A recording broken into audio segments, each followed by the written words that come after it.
સુરક્ષા અધિકારી શ્રીની કચેરીના પાલક માતા પિતા યોજના અને મુખ્યમંત્રી બાળ સેવા યોજનાના લાભાર્થી દીકરીના લગ્ન સહાય યોજનાના લાભાર્થી શહેરા તાલુકાના ધમાઈ ગામના બારિયા તેજલબેન મનુભાઈને ₹2 લાખનો ચેક સ્વીકારવા માટે માનનીય સાંસદ શ્રી લોકસભા રાજપાલસિંહ જાદવ સાહેબને વિનંતી છે. જોરદાર તાળીઓ વધાવીએ.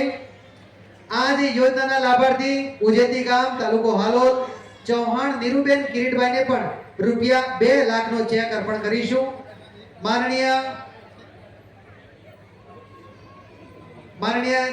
ધારાસભ્ય શ્રી કાલોલ ફતેહસિંહ ચૌહાણ સાહેબ તેમજ મંડળ પ્રમુખ શ્રી ગોહિલ સાહેબના વરદ હસ્તે અર્પણ થઈ રહ્યો છે 2 લાખનો ચેક. ખૂબ ખૂબ તાળી વધાવીએ.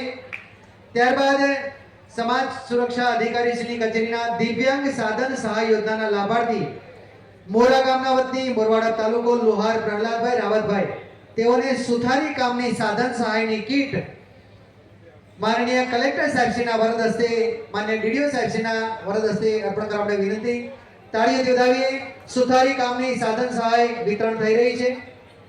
આવા જ દિવ્યાંગ સાધન યોજનાના લાભાર્થી ગઢ ચુંદડી ગોધરાના દિવ્યાંગ સાધન સહાય યોજનાના મનીષાબેન સંજયકુમાર પટેલ તેઓને દરજી કામની સહાયની કીટ અર્પણ કરવા માટે વિનંતી કરીએ છીએ.